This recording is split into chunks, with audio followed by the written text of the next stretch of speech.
Bienvenidos, porque tenemos algo muy especial que contarle a todo el mundo. Es un sueño cumplido de Pedro Estepa y Elena Ferrandiz, que ha llevado a cabo con un gran equipo y también con un gran artista, con Julio Rey, que es el segundo protagonista, o primero, o el gran protagonista de esta noche. Buenas noches a los tres. Buenas noches. Hola, buenas noches. Estamos presentando la película documental Bienvenido Mr. Heston. Es un hecho histórico, un hecho que pasó muy pequeño en Torre Lobatón, y de algo tan pequeño estos dos grandes han hecho una historia real de gran alcance. Tienen un reto muy grande por delante. Vamos a intentar ayudarles todos los que estamos aquí, pero hay alguien en esta mesa que no habla mucho y hay que darle su papel, y es Mr. Heston. Ese es el retrato y el gran dibujo que ha hecho uno de los mejores artistas de nuestro país, Julio Rey. Y si os parece, ya que estáis todos invitados a este breve momento, pues estamos aquí para hablar del espíritu, del significado y de la simbología que rodea al documental Bienvenido Mr. Heston. Todo además con un color que podéis reconocer perfectamente en el cartel, el color amarillo, ¿no? Si este cartel pudiera hablar, que tenemos aquí a la derecha, diría las mismas palabras que escribió su autor cuando lo compartió con Elena y con Pedro. Y esas palabras las voy a leer íntegras. Él decía: amarillo, me dijo Pedro Estepa cuando junto a Elena Ferrandiz nos reunimos en una terraza del madrileño Paseo del Pintor Rosales, aquella tarde de primavera en la que el sol no se estrellaba ciego contra la acera, más bien perseguía acariciarla. Su proyecto de documental, Bienvenido Mr. Heston, estaba en fase de montaje y edición, y había llegado el momento de que tuviera su afiche y su tarjeta de presentación ad hoc. Esa tarjeta de presentación que todos podéis ver, él dice que tenía que ser una rúbrica que como un tatuaje contuviese gráficamente la síntesis de su discurso. Parece que los directores no tuvieron ninguna objeción con este cartel, ¿no? Ninguna. A todos les gustó, así que vamos a conocer los elementos de ese cartel y también pues de qué va este Bienvenido Mr. Heston. Lo que queremos es que les deis la bienvenida a todos ellos viendo un tráiler que esperamos que podáis disfrutar cuando se visione la película en sala comercial.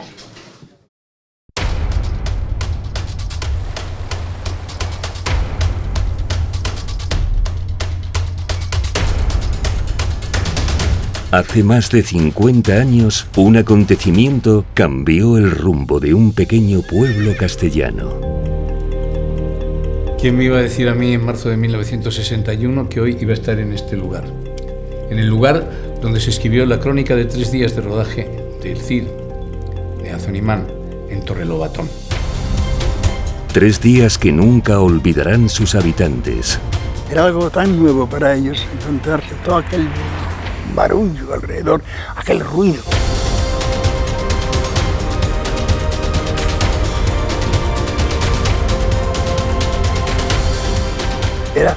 Era como si hubiera venido gente de otro planeta, ¿no? Que miraban con una mirada de desconfianza todo aquello, mirando como, madre mía, ¿y esto qué va a ser?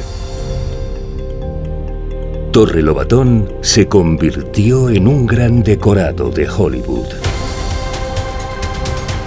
¿De Charlton Heston? Charlton Heston. ¿Tú te acuerdas cuando vino? Yo sí, era un señor, era un actor muy apuesto, muy alto, muy majo. La gente que se juntó aquí, habría más de 600 personas.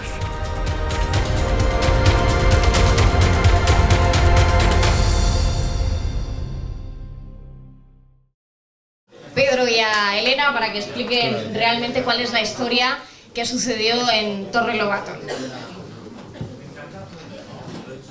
Bueno, esto lo hemos hecho aposta para que vayáis al cine, porque se estrena comercialmente el 25 de noviembre en el pequeño cine estudio, estará en cartelera durante una semana y bueno, os invitamos a que vayáis, a ver si, bueno, algunos de vosotros ya lo habéis visto y varias veces. Y bueno, es una historia que comenzó hace 3 años en un pequeño pueblo de Valladolid, en Torre Lobatón, como bien ha dicho Isabel. ¿Y por qué en Torrelobatón? Pues porque bueno, este pueblo lo conozco yo desde que nací, porque mis abuelos se compraron una casa allí hace más de 60 años y bueno, pues Elena y yo vamos a menudo a este pueblo y pues a pensar en guiones, en nuevas historias, ¿no? Y un día dijimos, sí, aquí hay una gran historia que contar, además todos los vecinos lo recuerdan, ¿no? Y dijimos, bueno, pues vamos a ponernos manos a la obra y además es que nos pilla muy a mano, ¿no? Y entonces empezamos a hablar con vecinos, llamando de puerta en puerta, y bueno, pues nos contaron esta historia, fuimos recopilando, hicimos una lista de personas que nos podían hablar sobre aquel rodaje, ¿no?, que se hizo en el año 61, y bueno, contactamos con el ayuntamiento, con la alcaldesa, también con el Norte de Castilla, que nos cedió imágenes, bastante información, y nos pusimos manos a la obra. Y bueno, el documental no solo incluye, muchos ya lo sabéis, el testimonio de más de 60 vecinos del pueblo, sino que también aparecen pues parte del equipo técnico del CID, aparece Gil Parrondo, el director de arte, el decorador, aparece el hijo de Charlton Heston, la hija del productor, de Samuel Bronston, Andrea, aparece Jesús García de Dueñas, que es un crítico e historiador cinematográfico, y aparece también un productor, Ricardo Huertas, que participó en la película, con lo cual, bueno, pues tenía que ser un largometraje porque con tanta gente contando cosas era imposible concentrarlo en un corto. Bueno, pues esta es la versión didáctica del tráiler, que a todos os invitamos. Pero claro, después de todo este trabajal que habéis tenido los dos, yo los conozco desde hace muchos años y he seguido el proyecto de Bienvenido Mr. Heston, había que ponerle imagen. Y la persona que se ofreció a semejante reto fue Julio Rey, compañero, colega de profesión, la competencia, el mundo, pero un veterano al que admiramos todos y que nos da el reflejo de la realidad con las mejores viñetas. Julio, queremos saber qué te llevó a aceptar este reto y cuándo conociste a estos dos intrépidos. Buenas tardes. Pues la verdad es que no hace mucho también el director del suplemento dominical del Mundo, la revista Papel, me pidió una portada nada menos que con Clint Eastwood. Esa portada ya ha salido, funciona muy bien, pero a lo que voy. Si alguien te dice, coge a Clint Eastwood y haz con él lo que quieras, es imposible negarse. Pues más o menos es lo que hicieron Elena y Pedro una tarde que quedamos efectivamente en el Paseo Rosales, una tarde muy bonita, por cierto, casi de verano, y me dijeron, este es el proyecto, haz lo que quieras con Charlton Heston. No solo haz lo que quieras con Charlton Heston, haz lo que quieras con la película del Cid. Y a eso me puse. La verdad es que trabajar con ellos es fácil porque rápidamente me empezaron a llegar emails con directrices que yo solamente tuve que seguir. Es decir, por ejemplo, de ahí viene el color amarillo del cartel, porque me dijeron que el color de Torrelobatón es el amarillo del trigo, ¿no? Es el amarillo profundo y infinito de los trigales que rodean ese pueblo. Entonces ahí ya lo tenía fácil y empecé a trabajar sobre el amarillo. Luego, efectivamente, había que reflejar el espíritu del documental que ellos estaban filmando. El Cid fue una película que además yo viví el estreno de esa película. Yo viví el Cid y para este país fue muy importante. Igual que en aquella época, vosotros lo sabréis, la caída del Imperio Romano, en fin, aquí se grabaron una serie de películas que yo creo que pusieron a la industria española en el mapa, ¿no? Pero el Cid fue especial. Había que reflejar un poco el espíritu del documental, lo que influyó el Cid en este país.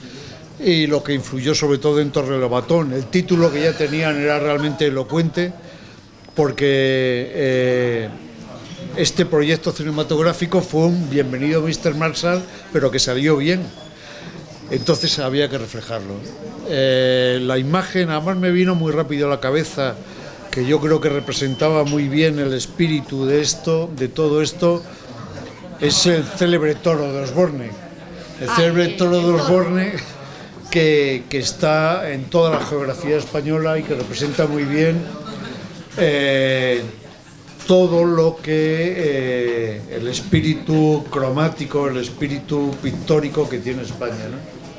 ¿Y por qué, Julio, ese fotograma de Charlton Heston? ¿En qué fotograma de la película del Cid se inspira Julio para hacer ese retrato? La verdad es que hay mucha documentación de esta película. Además, era difícil escogerlo porque realmente para un ilustrador como yo, coger a una persona de la Edad Media con la cota de malla, eso en fin, es un bocado en dulce. Y luego el propio gesto de Charlton Heston, ¿no? Charlton Heston tiene un físico que impresiona, es muy potente, y lo difícil realmente era escoger el ángulo que yo buscaba adecuado, y que sobre todo que se correspondiera con la perspectiva del toro, porque tenía que verse bien al toro, por lo tanto necesitaba un escorzo en la cara que encajara perfectamente debajo de ese casco. Y encontré este gesto, que por otra parte es poderosísimo, de Charlton Heston. Luego también me apetecía, porque el Cid, la película, transcurre desde que casi se casa con doña Jimena hasta que muere el Cid, y la célebre, el hecho histórico del caballo cuando ya está. Pero la barba yo creo que potenciaba muy bien el gesto recio, el gesto castellano que había que imponer al personaje, ¿no? Y luego también que me permitió una serie de alardes técnicos que no podía desperdiciar. De ahí viene ese encuadre que es el que he escogido. Luego ya viene la técnica, viene mi técnica, ¿no? ¿Cuál es? ¿Cuál es la técnica que ha utilizado? Pues dejar que corra el agua, que corra el pincel. Está trabajado sobre acrílico, y entonces cuando echas el agua y luego el pigmento, yo suelo pintar lógicamente sobre un tablero. Me gusta pintar sobre tableros duros porque así puedo raspar y puedo hacer guarrerías, como decimos, ¿no? Y entonces luego empieza lógicamente el agua a chorrear, empiezan a caer chorretones que son enormemente expresivos y que por sí solos ya te están contando la historia casi. Y ahí se quedaron. Esos 27 churretones o pequeñas chapuzas, como las llama el propio autor. Sí. Que en el fondo son chapuzas, claro. ¿Por qué tienen esa mezcla de colores? Porque el gesto y lo que es el retrato está claro, sí. Pero Julio sin el verde no pinta, ¿no? ¿Qué tiene el color verde? Va surgiendo, es decir, primero trabajo lógicamente el rostro, porque es lo que hay que... Si falla el rostro ya falla todo lo demás, y es lo que trabajé directamente. Y luego ya me metí con la armadura y todos los matices metálicos que quería meter ahí. Y entonces la mezcla de pinturas, de pigmentos, son los que ellos solos se van mezclando, van escogiendo sus propios amigos y deciden: por aquí voy a caerme. Y ahí los dejo. O sea, que el color es... llega un momento en que una vez que ya está encajado y cualquier dibujo, cualquier cuadro, cualquier retrato, una vez que ya tienes encajado el personaje que quieres dibujar, luego él mismo te va hablando. Conforme va entrando el color, él ya te va pidiendo, te va sugiriendo cosas. Y entonces lo único que tienes es que liberar tu intuición para dejar que dibuje. Y eso es lo que hice. Realmente, si ven ustedes el cartel, es un fragmento solamente del cartel, porque luego hay una edición, ahora es inevitable, el célebre Photoshop que tanto le gusta a Isabel Presley, ahora mismo es inevitable. Y luego también la verdad es que nos permitió jugar con la rotulación, con el tipo de texto, que en todo momento está en contacto con ellos porque ellos tenían una idea muy clara de cómo tenía que ser el texto, qué tipo de letra. Lo único que hice fue buscar lo que yo pensé que ellos estaban buscando, ¿no? Y bueno, gracias ¿verdad? A la tecnología y a Internet y a San Google, pues se encuentra casi todo y encontramos un tipo de letra que es... La verdad es que es extraña y se utiliza muy poquito y que tiene muchísima personalidad y que yo creo que ahora ya este tipo pertenece a Bienvenido Mr. Heston. O sea, es un tipo que se ha utilizado casi solo en este cartel y porque por otra parte también lo que buscábamos, yo creo que en estos momentos donde la imagen predomina y el marketing predomina, lo más difícil, dicen los expertos, es crear una marca. Es llegar a que puedes trabajar todo lo que quieras, pero si nunca consigues llegar a crear tu marca, la verdad es que no has hecho nada. Y es lo que de un principio nos planteamos, había que hacer una marca de Bienvenido a Mr. Heston, ¿no? Entonces, en ese sentido, el propio rostro y el casco y el toro conforman un logotipo que yo creo que o por lo menos es lo que nosotros queremos, que venda por sí solo la película. Qué difícil es plantear lo que uno tiene en la cabeza y que otro lo registre en su manera de crear, lo lleve a cabo y lo lleve a cabo también. Cuando vosotros recibís el proyecto de Julio, ¿cómo fue ese momento? Yo creo que me pasó con el cartel lo mismo que cuando el documental tuvo música, que casi lloré. De verdad, porque es un momento, tú haces tu documental, que lo hablábamos antes, casi lo más fácil, después de todo el proceso de estos 3 años, casi lo más fácil fue la grabación, y eso que en su momento nos pareció, ¿verdad?, 60 vecinos, el pueblo, 8 personas que vamos a grabar, ya eso nos parecía difícil, pero claro, de repente pues nos entregaron el documental y nos lo entregaron con música, y yo dije, madre mía, casi me quedo en el sitio. Pues cuando nos dio el cartel era lo mismo, de repente ya teníamos una identidad visual y ya sabíamos que eso era el documental era esto. Cualquier persona que viera este cartel iba a identificar claramente el documental y tenía toda la esencia de lo que queríamos, no podía ser...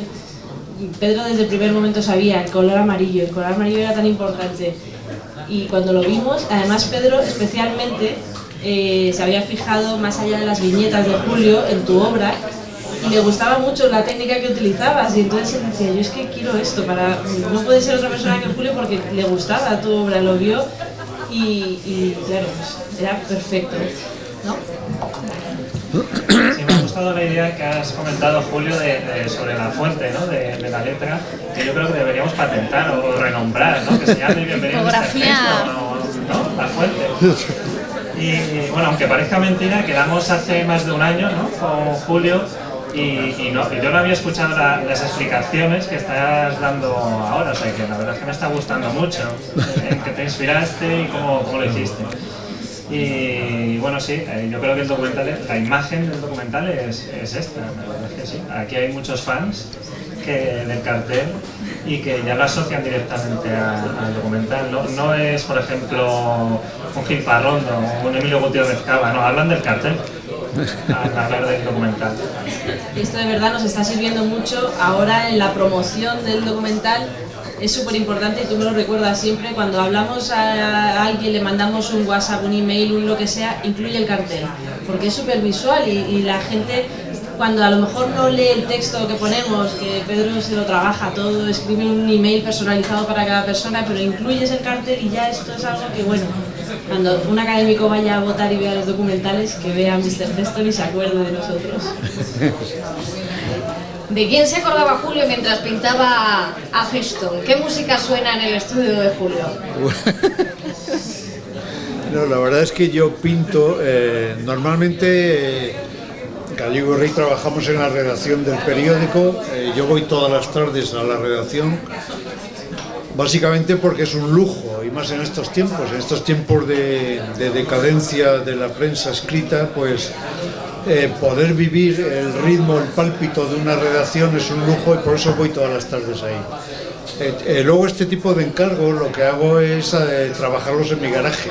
Soy como Bill Gates, o sea, trabajo en el garaje y como en el garaje me dejan solo, pues me pongo a Metallica. Sí, me gusta mucho. No puedo evitar, pero es que en parte yo creo que los chorretones vienen de ahí. Porque es que, pero sí, me pongo, pero bueno, también puedo escuchar los Lieder de Mahler que me encantan, o sea que no, soy muy... la música es vital, yo creo que para todo el mundo y para los artistas plásticos, un artista plástico y que no trabaje con música es inconcebible, ¿no? Vamos a sacarte la parte clásica, ¿eh? Vamos de la metálica a la clásica. Sí. ¿Qué cuentas pendientes tiene Julio Rey con Velázquez? Bueno, Velázquez es el pintor. Hombre, para mí en mi formación yo me considero, y de hecho los chorretones, ahora en serio, ha habido pintores que ellos han utilizado muchísimo antes que yo. Un pintor que para mí es básico, que es Antoni Tàpies. Antoni Tàpies para mí es un pintor vital porque antes de morirse ya el hombre en una edad muy avanzada seguía provocando, que yo creo que es lo que tiene que hacer un artista. El arte debe ser provocación y Tàpies lo hacía, pero Tàpies no sería posible sin Velázquez. Es decir, Velázquez es el pintor más perfecto que ha dado la historia a la pintura. Luego ese Parnaso yo lo comparto, por ejemplo, con Pablo Picasso y con un pintor que para mí también ha sido vital, que es Basquiat. Basquiat es un pintor enormemente moderno que a mí me ayudó a liberarme en mis conceptos. Dije, si Basquiat lo hace y lo hace tan bien, ¿por qué no voy a hacerlo yo? Y me abrió el camino a la expresividad, al expresionismo, pero todo eso, repito, sin Velázquez no sería posible. Y cuando uno se acerca a un cuadro de Velázquez muy de cerca, bueno, no puedes porque en el Prado enseguida te echan la bronca. Como te acerques un poquito ya hay una señora con un uniforme que... Pero si uno tiene la suerte de acercarse a un cuadro de Velázquez, la geografía de la pintura de Velázquez es enormemente abrupta, enormemente vital, enormemente espontánea y enormemente intuitiva. Todos hablamos, por ejemplo, de la pincelada sueltísima de Sorolla, pero si te acercas a un cuadro de Velázquez es más suelto todavía, en definitiva mucho más moderno. Y luego además tiene un dibujo portentoso. Aunque como anécdota he de decir que Velázquez no sabía dibujar con lápiz ni con plumilla. No existen dibujos de Velázquez. Velázquez dibujaba directamente sobre el lienzo y con el pincel. O sea, era un portento y claro, cada cuadro de Velázquez es una enseñanza por sí misma. Durante muchos años mi esposa y yo íbamos al Museo del Prado a comer. Íbamos simplemente para ir a ver uno o dos cuadros y luego tomarnos un sándwich y a trabajar. Pero lo teníamos casi como una religión y normalmente íbamos a ver siempre a Velázquez. Lo que yo he aprendido en esas visitas, espero que estén en este cartel. Desde luego entonces este cartel pertenece a esa parte liberadora de Julio Rey, ¿no? Más que a la periodística, que ¿dónde está la diferencia? ¿Dónde crees que pones tú la línea roja?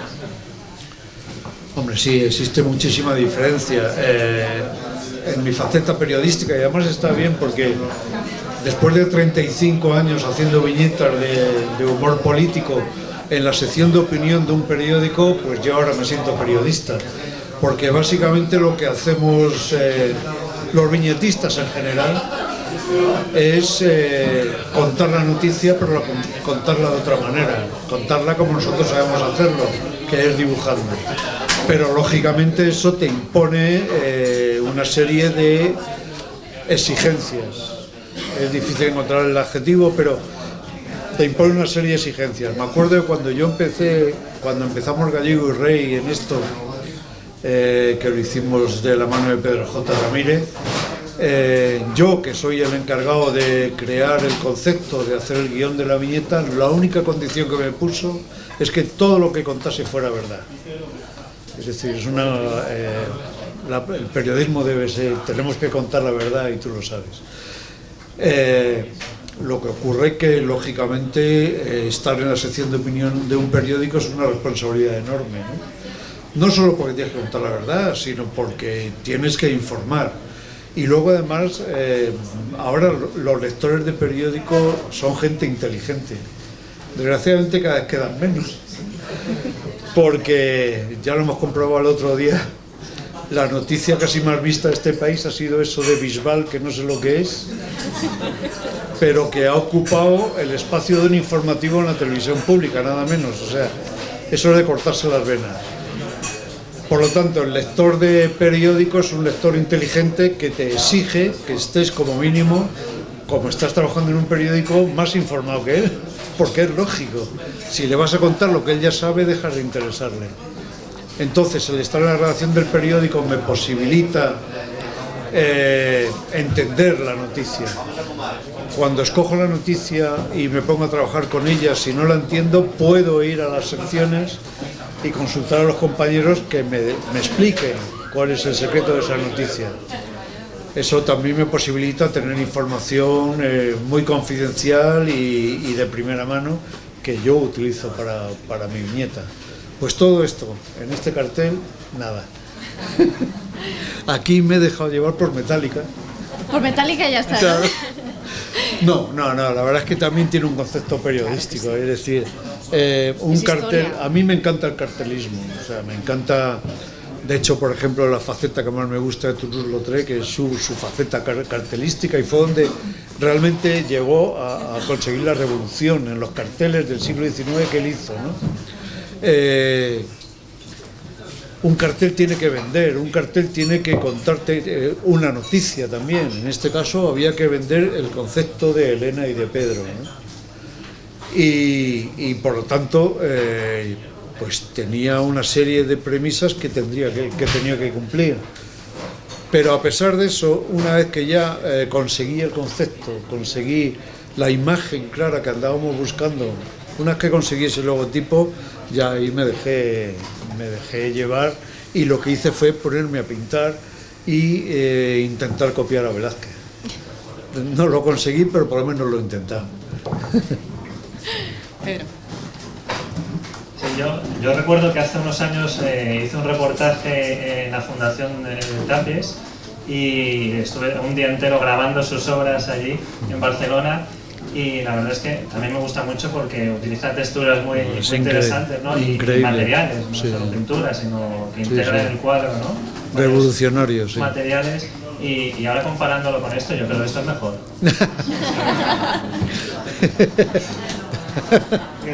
También quería decirte, ahora que estamos hablando sobre tu trabajo en el mundo, en cuanto a... Perdón, Isabel, que voy a hacer una pregunta periodística. En cuanto al tema de la política y el dibujo, ¿tú crees que hoy en política en España hace falta un Cid?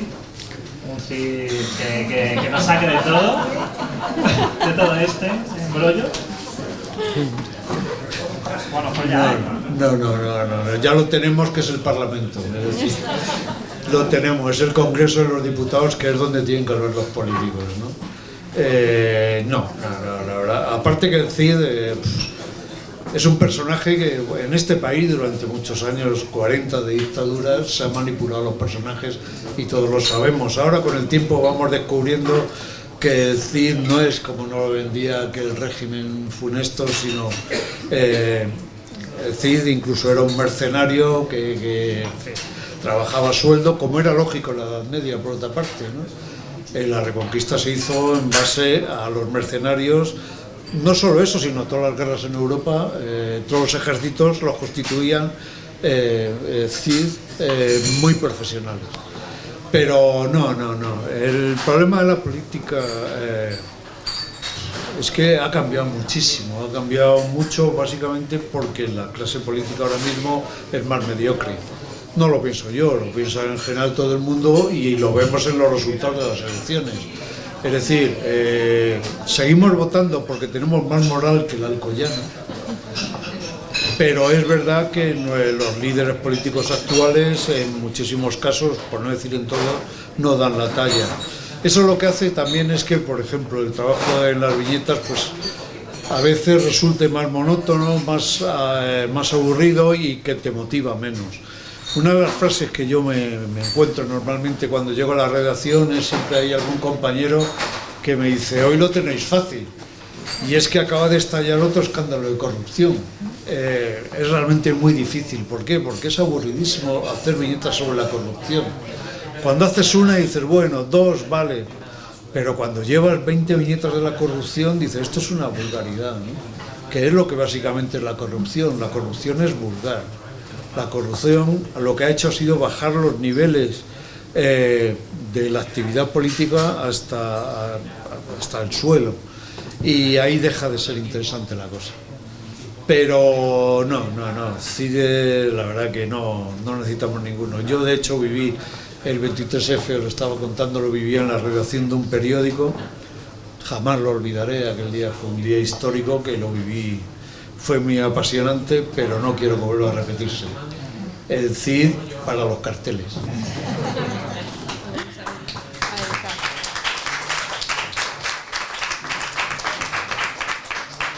Lo que no se corrompe es el recuerdo que tienen todos los vecinos de Torrelobatón sobre, ¿cómo lo dicen? Charlton, de Charlton Heston, porque cada uno de ellos... Perdóname, compañera, pero en este país hasta hace muy poco se decía Home Baile.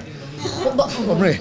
Yo digo Pribronan, porque pero es que eso es muy difícil. La cuestión es que encontrasteis hasta objetos muy curiosos, ¿no? La cámara de fotos que había hecho fotos durante el rodaje. ¿Nos podéis contar un poco cuál fue la sensación y cómo os acogieron en Torrelobatón? Bueno, pues la verdad que lo teníamos fácil porque a Pedro le conocían la mayoría de los vecinos, así que era un punto a favor. Y todo el mundo, claro, al principio vamos preguntando poco a poco quién quiere participar, quién participó en el rodaje, todos eran muy mayores, con lo cual ya era difícil. Pero a mí me sorprendió la naturalidad con la que todo el mundo dijo que sí, que participaba en el rodaje de nuestro documental. Nos contaban anécdotas muy graciosas, fuimos seleccionando quién tenía algo diferente que contar del resto, porque claro, fueron muchos los extras que simplemente bajaban corriendo desde el castillo gritando, entonces buscábamos un poco la diferencia, quién lo vivió de manera diferente y lo podía contar. Y resultó una maravilla el hecho de llegar con la cámara, teníamos miedo de saber si iban a reaccionar, si iban a cortarse, claro, no es lo mismo. A mí entran 8 personas en mi casa con 2 cámaras, 5 focos y me dicen que cuente una cosa, pues a lo mejor no me sale muy natural. Y no, todo lo contrario, era gente que con toda naturalidad nos abrió las puertas de su casa, nos contó sus vivencias como si fueran ayer, llevan 50 años contándolo y parece que fue ayer. Y genial, es que es una pena que habíamos traído varios cortes para que vierais un ejemplo o varios ejemplos de cómo recuerdan a Charlton Heston.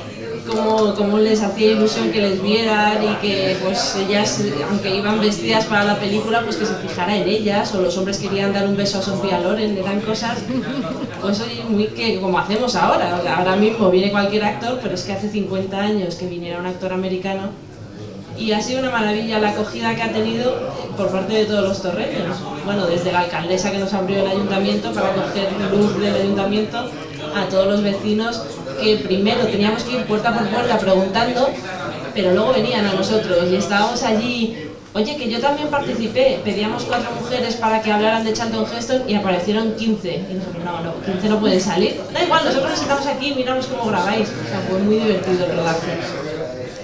En cuanto a la pregunta que nos hacías, Isabel, de la cámara de fotos, pues dimos con un estudiante de Valladolid, porque también se desplazaron figurantes desde esta ciudad, y nos hablaron de él, de Martín San Miguel, que se compró una cámara, era de los pocos que tenía cámara fotográfica en el año 61, y bueno, pues fue con su cámara y cuenta en el documental que se la escondía debajo de la ropa que les daban, ¿no? Porque no les permitían hacer fotografías, y entonces pues cuando había algún momento, en algún descanso del rodaje o incluso justo antes de dar la acción, pues sacaba la cámara disimuladamente y hacía fotografías. Incluso esas fotografías aparecen en el documental, nos las dio Martín, y es muy curioso porque en una de ellas, por ejemplo, se ve a Charlton Heston tumbado echándose la siesta en una cuneta, ¿no? En el suelo.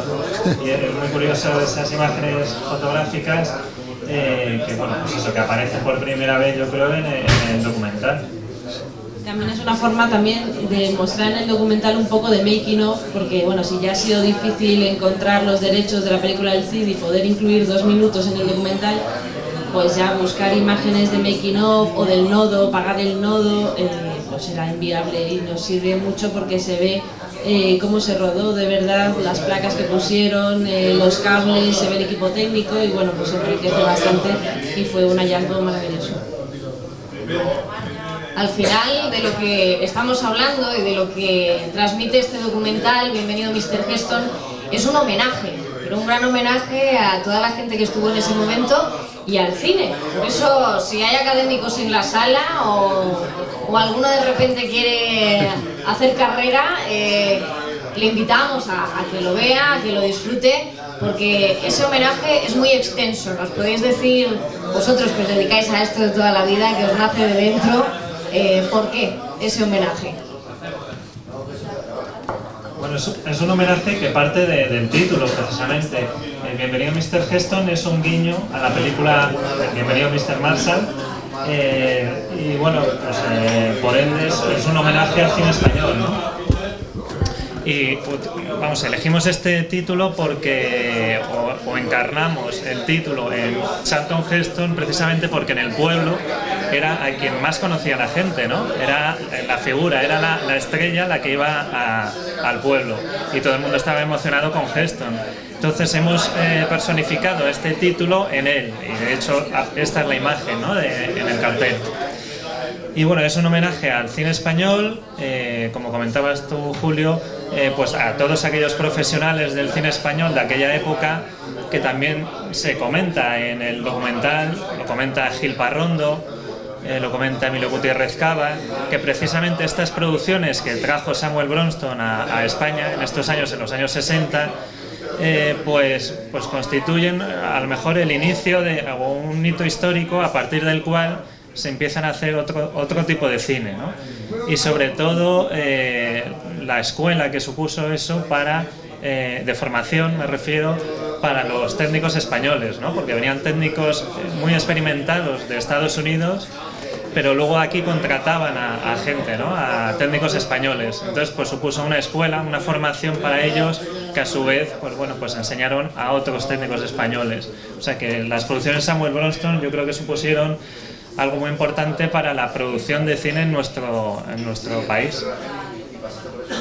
Y un homenaje también a España y a sus pueblos y a su gente, porque es una maravilla, y eso lo dice Fraser Heston en el documental, es una maravilla que se pudiera grabar en un castillo del siglo XV, aunque el Cid sea anterior, pero para él ya es una maravilla no tener que construir un decorado y tener ese escenario natural donde poder rodar, igual que se rodó en Burgos, se rodó en Madrid, en Peñíscola o en Belmonte. No tuvieron que construir todos los decorados, solo se construyeron los interiores, todos los exteriores son naturales. Entonces también es un homenaje a España, a sus campos, a sus desiertos, a playas, a sus bosques, y también una llamada de atención para decir que se puede rodar en España, que pueden venir producciones y que se incentive el cine en España, porque tenemos no solo grandes técnicos, sino grandes escenarios naturales en los que poder rodar. España es un plató de rodaje. Y lo saben los extras que se están preparando ahora para Juego de Tronos y para todas estas series que ve mucha gente. A mí no me da tiempo, que yo vivo al revés. Pero Julio Rey, te vamos a pedir que, ya que hacemos el pistoletazo de salida por todo lo alto de Bienvenido Mr. Heston, que le pongas a tu cartel pues un pie de cartel que le dé buena suerte, por lo menos que le dé muy buena suerte, porque las buenas intenciones ya las lleva impresa. Para eso, por lo visto y en la profesión, el amarillo no sería el color más idóneo, pero bueno, no, yo no, el cartel ya yo creo que está hablando por sí solo, que es lo que tenía que hacer. Yo lo que voy a hacer solamente es agradecer a Elena y a Pedro su esfuerzo, porque están peleando mucho por algo que en este país está acorralado y que necesitamos que deje de estar lo que es la cultura. Este país ahora mismo está sufriendo un 21% de IVA, que para la cultura es mortal de necesidad, y entonces que dos personas jóvenes, que también tengo que agradecérselo, porque yo que ya estoy un poco de vuelta, poder trabajar con sangre nueva me ha rejuvenecido muchísimo, pero sobre todo, repito, el esfuerzo que están haciendo por decir aquí estamos, tenemos algo que contar y es más, queremos seguir haciéndolo. Solamente decirles que en ese camino siempre van a tener de su lado.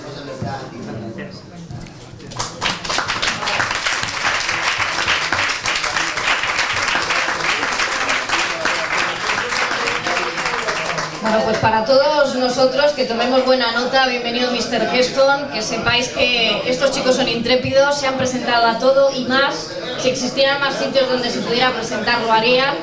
Han recorrido festivales de cine, han estado en la Seminci, en Medina del Campo, en León, Alicante, Santander, en la reciente selección del Festival de Cine de Madrid y en la muestra de cine europeo de Segovia. También habéis estrenado en Estados Unidos, en Rhode Island, ¿verdad? Y ahora el 25 de noviembre es nuestra fecha, ahí es donde todos podemos aportar, ahí es donde todos podemos ser protagonistas igual que en este momento. 25 de noviembre va a estar en cartelera, sala comercial, en el Pequeño Cine Estudio de Madrid. Os lo recordamos, Pequeño Cine Estudio de Madrid, el 25 de noviembre. Os esperamos a todos allí para que no se os olvide, que sepáis que tenemos estos imanes de nevera chulísimos de Bienvenido Mr. Heston con el cartel de Julio Rey. Así que todos los que queráis adquirir uno nos avisáis, pero lo más importante, el 25 de noviembre. Y ya como amiga, ¿no? Ya como amiga de Pedro, de Elena y recién colega de Julio. Es un placer estar aquí, poder hacer estas cosas por gente que se le ocurra, por gente que trabaja y gente que también te ayuda. Porque igual que yo estoy aquí, ellos cuando yo era mucho más pequeña también tiraban de mí. Así que enhorabuena por el trabajo que habéis hecho Pedro, Elena, Julio, y esto ya no puede ir nada más que a mejor. Así que enhorabuena y a seguir adelante. Muchísima suerte.